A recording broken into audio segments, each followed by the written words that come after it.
অনেক দিন পরে আমি হাতে জামা কাপড় কাচ্ছি। এখন তো হাতে করে জামা কাপড় কাচার দরকার পড়েই না, তবুও এই জামা প্যান্টগুলোও কাচ্ছি না কাচার মতন করেই, কারণ মেশিনে ধোয়ার জন্য দিয়েছিলাম, কিন্তু সাদা জামা কাপড় তো ওয়াশিং মেশিনে সেরকম একটা পরিষ্কার করতে পারে না যখন খুব বেশি নোংরা হয়ে যায়।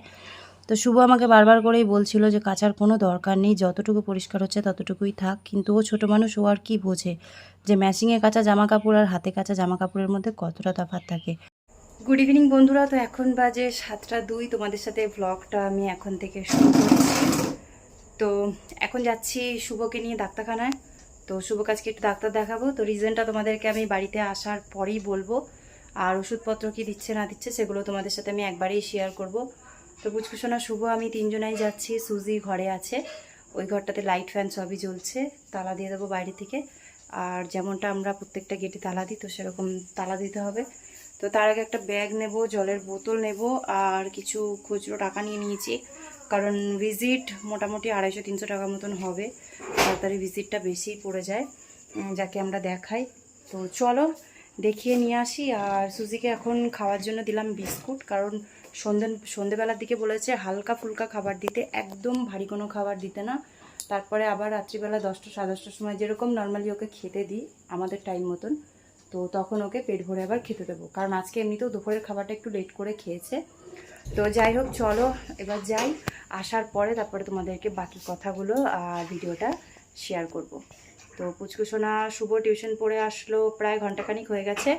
শুভর যেহেতু নাম্বারটা অনেকটা মানে লোকের পরে, লোকজনের অনেকটা পরে, 18 নাম্বারে বললো নাম হয়েছে, সকালে ফোন করে নাম লিখিয়ে দিয়েছিলাম।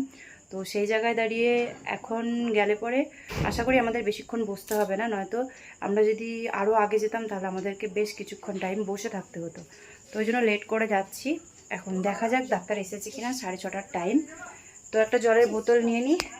তো চলো এবার বেরোই, ওরা দুজন দাঁড়িয়ে আছে, আমরা সাইকেল নিয়ে যাব, দেখিয়ে আসি, তারপর তোমাদেরকে বাকি কথাগুলো পরে এসে বলছি। কোথায়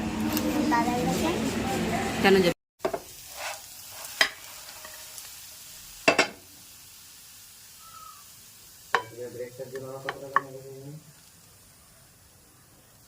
গুড মর্নিং বন্ধুরা, তো এখন বাজে সকাল 8টা 50। আর আজকে যেই ব্লগটা তোমাদের সাথে শেয়ার করছি, তো সেটা হচ্ছে বৃহস্পতিবারের ব্লগ। মানে কালকে ওই বুধবার দিন বিকেল থেকে আমি ভিডিওটা শুরু করেছিলাম। মানে শুভর একটা প্যান্ট আছে, ওটা কয়েকদিন ধরেই ম্যাশিংয়ে দিচ্ছি, কিন্তু পরিষ্কার হচ্ছে না, সেইভাবে পরিষ্কারটা হতে পারছে না। তো আমি ভাবলাম যে সেটাকে হাতে করে কেচে দিই। আর 2-3টে মোজাও ছিল যেগুলো ম্যাশিংয়ে দিলে সেরকম একটা কালো স্পট যেটা, সেটা উঠাতে পারে না। তো ওই জন্য কালকে ওগুলোকে অনেক জোর করে শুভকে বলে কাচলাম, মতো কাচতে দিতেই রাজি নয়। যখনই জামা কাপড় কাচি তখনই সাদা প্যান্টটা দিয়ে দিতে বলে, তাহলে কয়েকবার পরিষ্কার করলে হয়তো পরিষ্কার হবে। বাট সেই প্যান্টটা হাতে ঘষার পরেই কিন্তু ভালোভাবে পরিষ্কার হয়েছে। তো ওকে সেটা দেখালাম, ও বলছে ঠিক আছে, তাহলে এখন থেকে যখন বেশি নোংরা হবে তো তখনই তুমি শুধু হাতে কেচো, নয়তো হাতে কিন্তু কেচো না। তো যাই হোক, ও তো চেয়েছিলো আমি যেন মেশিনেই সব জামাকাপড় কাচি, হাতে যেন কিছুই না কাচতে হয়, কারণ সাদা জামাকাপড় এমনিতেও একটু প্রেশার দিয়ে কাচতে হয়, নাহলে পরিষ্কার হতে চায় না। বাট কালকে আমার খুব একটা অসুবিধা হয়নি, কিন্তু কালো স্পট একবার সাদা জামাকাপড়ে বসে গেলে সেটা কিন্তু আর উঠতে চায় না। তো ওই জন্য ম্যাশিংয়ে অন্য সব জামাকাপড় যতই কাচি না কেন, সাদা জামাকাপড়টা আমার মনে হয় হাতে কাচাটাই বেটার। তো সেগুলো কাচা ধোয়ার পরে শুভ পুচকুসোনা দুজনাকে নিয়ে গেছিলাম ডক্টরের কাছে, তোমাদেরকে তো দেখালাম। তো এখন সমস্যা যেটা সেটা তোমাদের সাথে আমি বলেছিলাম যে শেয়ার করব, কিন্তু রাত্রিবেলা এসে আর শেয়ার করা হয়নি, অনেকটা রাত হয়ে গেছিলো। আমরা গেছিলামই 7:30টার দিকে, তারপরে আমাদেরকে প্রায় 1.5 থেকে 2 ঘন্টা বসে থাকতে হয়েছে, কারণ আমরা যখনই গেলাম ডাক্তারখানায় তো তখনই সবে ডাক্তার এসেছে। তো উনি আসার পরে আমাদের 18 জনাতে নাম্বার ছিল, 17 জনার পরে। তো এক এক করে হতে হতে আমাদের প্রায় 2 ঘন্টা মতন লেগে গেছে। তারপরে ওষুধপত্র নেওয়া, আবার বাড়ি আসা। তো আসার পরে সঙ্গে সঙ্গে আমরা খাওয়া দাওয়া করে শুয়ে পড়েছিলাম, কারণ তারপরে আবার সুজি আছে, ওর খাবার বানাতে হবে। আর আমাদেরকে দেখার পরেও এত ছটপট করছিল যে তোমরা না দেখালে বিশ্বাস করবে না, যে 2 ঘন্টা একা একা ঘরে ছিল, কেউ নেই আমরা ঘরে। মানে আসার পরে সেই পাগলামি করছিল, পাগলের মতন করছিল। তো ওই জন্য কালকে আর ভিডিও শেয়ার করিনি। আর শুভ রিপোর্টে এটাই বলল যে এখন শুভকে 2 রকমের ওষুধ দিয়েছে। সকালে খালি পেটে একটা গ্যাসের ওষুধ, রাত্রিবেলা খাওয়া দাওয়ার পরে একটা ওষুধ, সেটা হয়তো হজমের ওষুধ যত সম্ভব। তোমাদেরকে আমি শেয়ার করব। 2টো ওষুধ দিয়েছে, 10 দিন থেকে 15 দিনের মতন ওষুধ। ওটা খাওয়ার পরে যদি বেটার মনে না হয় তাহলে ওকে একটা পেটের ফটো করতে হবে আর তার সাথে ব্লাড টেস্ট করতে হবে। সেটা রিপোর্টেই লিখে দিয়েছে। তো যদি সেরকম কিছু থাকে তাহলে রিপোর্টটা করে নিয়ে তারপর আমাদেরকে সেকেন্ড টাইম আবার ডাক্তার দেখাতে যেতে হবে। তো এই হচ্ছে ব্যাপার। তো খুবই টেনশনে আছি এখন। যত তাড়াতাড়ি ওষুধ খেয়ে ঠিক হয়ে যায় ততটাই ভালো, কারণ পেটের ফটো টটো করতে গেলে পরে একদিকে ঠিক আছে যে রিপোর্টটা করা থাকবে, আমরা টেনশন মুক্ত হয়ে যাব, কিন্তু তবুও রিপোর্টের কথা বললেই না মানে একটা স্বাভাবিক ভয় লাগে। আর বিশেষ করে যেহেতু এখনও অনেক ছোট আর এই বয়সে ওকে রিপোর্ট করতে দিয়েছে, তো সেই জিনিসটা নিয়ে একটু টেনশন হচ্ছে। তো তোমরা ঠাকুরের কাছে প্রার্থনা করো যেন শুভরের প্রবলেমটা তাড়াতাড়ি ঠিক হয়ে যায়। আর ডাক্তারে বলছে যে রিচ খাবার কিছু খাওয়াতে না, একদম সাদা হালকা ফুলকা খাবার খাওয়াতে। কিন্তু আমি সেরকম একটা রিচ রান্না করিও না, আর রিচ খাবার আমাদের খাওয়াও হয় না, খুব কম বেশি একটু আধটু। ওটা তো বাইরের খাবার প্রত্যেকেই খায়।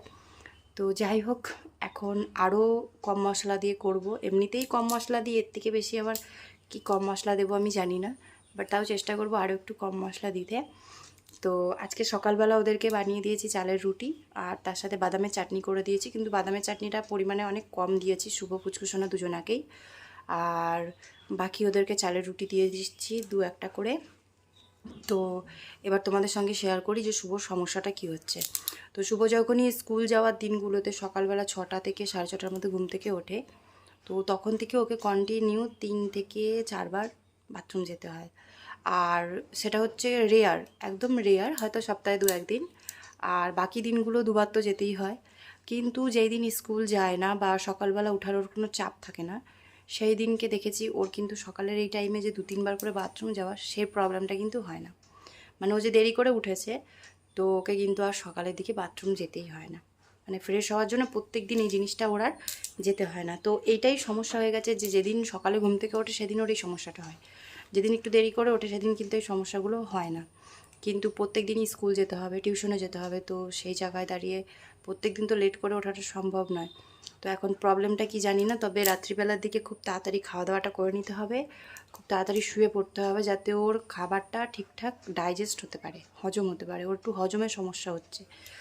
তো এখন থেকে টাইমিং করেছি সকালবেলা, তাড়াতাড়ি তো উঠতেই হবে ওকে, সেখানে কিছু কম্প্রোমাইজ করা যাবে না। বাট রাত্রিবেলা খুব বেশি হলে 8:30 থেকে 9টা, এর বেশি লেট করা যাবে না। খাবার দাবার খেয়ে নিতে হবে, আমরা না খেলেও শুভকে খেতে দিয়ে দিতে হবে। আর তারপরে ওকে সকালবেলা তাড়াতাড়ি ওঠার পরে আশা করি সমস্যাগুলো আর থাকবে না। তো এই হচ্ছে ব্যাপার, তোমাদের সাথে শেয়ার করলাম। তোমরা প্লিজ সবাই চেষ্টা করো যে বাচ্চাদেরকে যত তাড়াতাড়ি হয় রাতের দিকে খাবারটা খাইয়ে দিতে, আর তাড়াতাড়ি মানে ঘুম পাড়িয়ে দিতে, কারণ বেশি রাত জাগলে এখনকার বাচ্চাদের এই সমস্যাগুলো হওয়াটাই স্বাভাবিক। তো ডাক্তার বারবার করে বলে দিল যে খাবার দাবার যেরকম খাচ্ছে সেরকমই খাক, মশলা খাবার দাবারগুলো আরেকটু কমিয়ে দিতে, আর সবথেকে মেন হচ্ছে রাতে খাবারটা খেয়ে তাড়াতাড়ি শুয়ে পড়তে, না হলে হজমের এই সমস্যাটা হতেই পারে। তো যাই হোক, দেখা যাক কী হয়। তোমাদের সঙ্গে শেয়ার করলাম যে শুভর কী সমস্যা হয়েছে, কেন ডাক্তার দেখাতে গেছিলাম। এইবার আজকে তো ব্লগটা অলরেডি অনেকটা বড় হয়ে গেছে, মানে কালকে শেয়ার না করতে পারলেও পুরোটা আজকে তোমাদেরকে আমি ডিটেলসে বলে দিলাম। তো বাইরে ওয়েদারটা মেঘলা মেঘলা আছে, হয়তো বৃষ্টি হতে পারে, কারণ ভোরবেলা থেকে আমাদের প্রায় সকাল 6টা পর্যন্ত কন্টিনিউ বৃষ্টি হয়েছে। আমি তো ভেবেছিলাম আজকে বৃষ্টি এত হচ্ছে মনে হয় সারাদিন বৃষ্টি লেগে থাকবে, কিন্তু তারপরে একদম ঝরঝরে হয়ে গেছে একদম পরিবেশটা। তো এখন আবার মনে হচ্ছে মেঘ করছে, বৃষ্টি হতে পারে। তো এখন তো এরকম চলতেই থাকবে, সামনে আসছে দুর্গা পুজো। তো যাই হোক, এবার আমি কাজকর্মগুলো শুরু করি। তো আজকে ব্লগটা আমি এখানেই শেষ করে দেবো, কারণ ব্লগটা অলরেডি অনেকটা বড় হয়ে গেছে, আর নতুন একটা ব্লগ স্টার্ট করব আশা করছি, আর নয়তো দেখা যাক কি করব। তো শুভ পুচকুসোনা দুজনেই স্কুলে গেছে, আর আমি এখন আছি সুজিকে খাবার দেবো। আমি তো খাবার খেয়ে নিয়েছি, তোমাদেরকে দেখালাম রুটি, চালের রুটি, আর তার সাথে বাদামের চাটনি। তো আজকে ব্লগটা এখানেই শেষ করছি।